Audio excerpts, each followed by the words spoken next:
The Martial Arts Scholar presents The History of Shaolin Kung Fu Part 2. Alternative Origins. According to legend, there was a monk named Huike who wanted to learn from Bodhidharma and was rejected many times until he was able to prove himself in an act of self-mutilation. It has been suggested that Huike was a former military man and likely well versed in the martial arts of his time. Leaping from one speculation to another, it has been suggested that perhaps he was the one who introduced martial arts to the Shaolin Temple, which were later attributed to his master. Another theory suggests that Bodhidharma himself was of a warrior class, or kshatriya, back in his home in India. However, even if he was, this does not prove that he was the person who introduced or taught Kung Fu for the first time at Shaolin.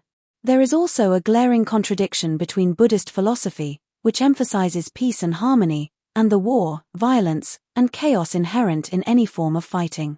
This contradiction is made evident in the Lotus Sutra, which condemns the practice of martial arts among other professions. A more likely scenario is that, during the rich and complicated history of the region, the Shaolin Temple served as a sanctuary for many refugees, including persecuted soldiers or deserters, who sought refuge in the monastery and became monks in order to seek protection. These refugees turned monks carried with them the skills of their past, which they shared with the monks. In the case of former soldiers, they would have shared martial drills and techniques that became useful as a form of physical fitness but also came in handy when it came to defending the temple from bandits and religious persecution. Kung Fu and the Shaolin Temple.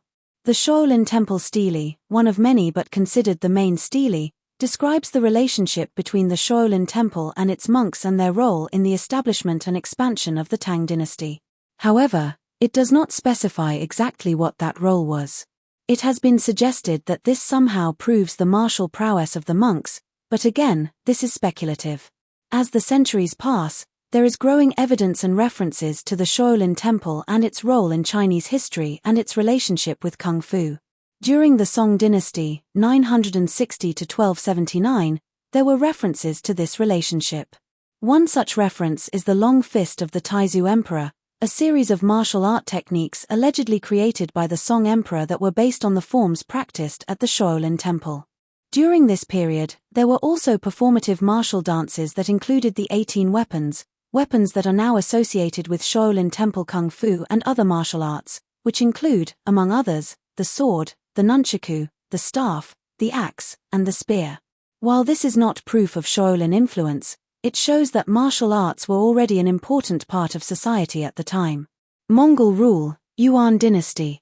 After the Song dynasty came the Mongol conquest of China and the establishment of the Yuan dynasty from 1271 to 1368.